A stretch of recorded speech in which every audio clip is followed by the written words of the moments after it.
আমরা যারা জমি বিক্রি করে, আমরা যারা টাকা বা লোন করে আমরা চিকিৎসা করতে চাই, আমরা প্রপারলি চিকিৎসাটা পাচ্ছি না। আমরা বিদেশে যে চিকিৎসা করার তৌফিক আমাদের নেই, সরকারি হাসপাতালে আমাদের সঠিক চিকিৎসা পাচ্ছি না, প্রাইভেট হাসপাতালগুলো আমরা সঠিক চিকিৎসা পাচ্ছি না। কেন পাচ্ছি না? এই নিয়ন্ত্রণটা করবে কি? কিভাবে এটা আমাদের ভিতরে জাতীয়তাবোধ আসবে? বিসমিল্লাহির রহমানির রহিম। সবাইকে জাতীয়তাবাদের শুভেচ্ছা। কথা বলছি আমাদের স্বাস্থ্য খাত ও স্বাস্থ্য সেবা নিয়ে। ইতিমধ্যে বাংলাদেশের স্বাস্থ্য খাত অত্যন্ত বিধ্বংস এবং ধ্বংসস্তূপে পরিণত হয়েছে। আপনারা ইতিমধ্যে জানছেন বালিশ কেলেঙ্কারি, তারপরে বিভিন্ন ওষুধ, চিকিৎসা সেবা নিয়ে কত আমাদের দুর্নীতিগুলি কোন পর্যায়ে দেশটা চলে গেছিল। যাক, আমরা দেশের সীমিত আয়ের মানুষ, আমাদের নির্ঘাত রাষ্ট্র থেকে, দেশ থেকে একটি সুন্দর স্বাস্থ্য সেবা আমাদের পেতে হবে। আমরা কি তা পাচ্ছি? আমরা কখনই তা পাচ্ছি না। দীর্ঘ 18 বছর দেশের স্বাস্থ্য খাত দুর্নীতিতে ধ্বংস স্তূপে পরিণত হয়েছে। সাথে সাথে আমাদের রোগীদের বা আমাদের নাগরিকদের, আমাদের মতো সীমিত আয়ের মানুষের স্বাস্থ্য সেবা আজ কোথায় গিয়েছে?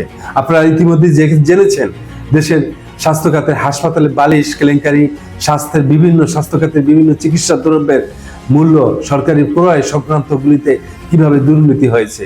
সেখানে রাষ্ট্রের লক্ষ লক্ষ কোটি টাকা অপচয় করেছে আমাদের এই দীর্ঘ 18 বছরে। এই অপচয়কৃত টাকাগুলা বিদেশ পাচার করে ফেলেছে। আজকে আমরা একটি দেশে আছে, আমরা দেশের একজন সাধারণ নাগরিক, সেই নাগরিকদের স্বাস্থ্য সেবা আজকে কোথায়?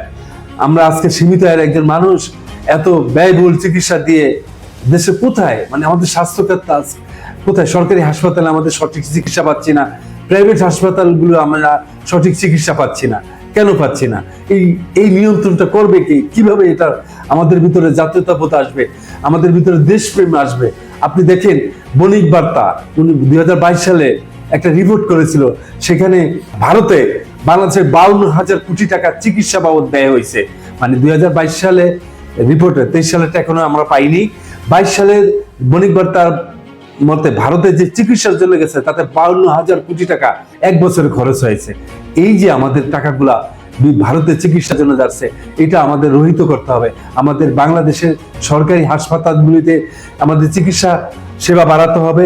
সাথে সাথে বেসরকারি হাসপাতালগুলিতে তাদের কমার্শিয়াল বাণিজ্যিক চিন্তা বাদ দিয়ে স্বল্প খরচে ভালো সেবা দিয়ে যেন আমাদের স্বাস্থ্য খাতটাকে দুর্নীতিমুক্ত করে মানব সেবা, জনগণের সেবা যেন স্বাস্থ্য খাতটা থাকে। আমি ছোট্ট একটি উদাহরণ দিচ্ছি। একটি অ্যান্ডোস্কোপি, যেটা মানে কিছুদিন আগে একটা মামলা হয়েছিল, আমি মামলাটার নাম বলছি না সঙ্গত কারণে। সেখানে অ্যান্ডোস্কোপি করতে যে একটা 31 বয়সের যুবক, সে জুনাইদ নাকি তার নাম, সে মারা গেছে। সে অ্যান্ডোস্কোপি করতে গিয়ে, একটা অ্যান্ডোস্কোপি করতে গেলে ভারতে সেখানে সময় লাগে 45 থেকে 50 মিনিট। সেখানে বাংলাদেশে একটি অ্যান্ডোস্কোপি করে মাত্র 20 মিনিটে। সেই দিন সেই ডাক্তার স্বপ্নিল, সে ওই দিন 71টা অ্যান্ডোস্কোপি করছে। 71 পূরণ 20 মিনিট দিলে প্রায় 23 ঘন্টার মতো আইসা পড়ে। সেই 71টা কত মিনিটে একটা অ্যান্ডোস্কোপি করছে। অথচ আমরা অ্যান্ডোস্কোপি করতে দিয়ে সেই নাগরিকটা, দেশের একজন প্রাণ ঝরে গেল। এটা একটা ছোট্ট উদাহরণ। এরকম প্রত্যেকটা ক্ষেত্রে আজকে আমাদের সিজার বলেন, অপ্রয়োজনীয় সিজার, অপ্রয়োজনীয় মানে টেস্ট, চিকিৎসার জন্য গেলে অপ্রয়োজনীয় টেস্ট, আমরা যারা জমি বিক্রি করে, আমরা যারা টাকা বা লোন করে আমরা চিকিৎসা করতে চাই, আমরা প্রপারলি চিকিৎসাটা পাচ্ছি না।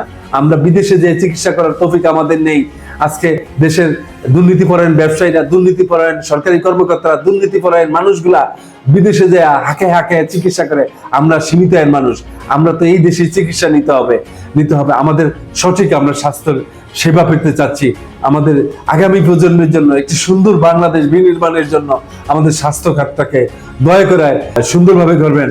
আমাদের অন্তর্বর্তীকালী সরকারের কাছে অনুরোধ, অনেক সময় রাজনীতির সরকারগুলা এই জিনিসগুলি সঠিকভাবে করতে পারে না, বিভিন্ন প্রেক্ষাপট হিসাব করে। আমরা চিন্তা করবো, আপনারা কোনো দলের সরকার না, আপনার অন্তর্বর্তীকালীন সরকার। আমাদের স্বাস্থ্য খাতটাকে আমরা যেন নাগরিকরা, সীমিত আয়ের মানুষরা যেভাবে সুন্দরভাবে একটি স্বাস্থ্য সেবা পেতে পারি। আমি একটি ছোট্ট অ্যান্ডোস্কোপির উদাহরণটা দিয়েছি, ঠিক এমনি হবে প্রত্যেকটা পয়েন্টে আমাদের চিকিৎসার প্রপার ব্যবস্থাগুলি কোথায় হবে, স্বল্প মূল্যে আমরা যেন ভারতে যাওয়া না লাগে, আমাদের যেন বছরে 52,000 কোটি টাকা ভারতে যায় দেওয়া লাগে না, আমাদের দেশে যারা চিকিৎসা ক্ষেত্রে ব্যবসায়ী আছে তারা সঠিকভাবে সঠিক চিকিৎসা দিয়ে আপনার ভিতরে দেশপ্রেম উদ্বুদ্ধ করে আমাদের নাগরিক সেবা দেন।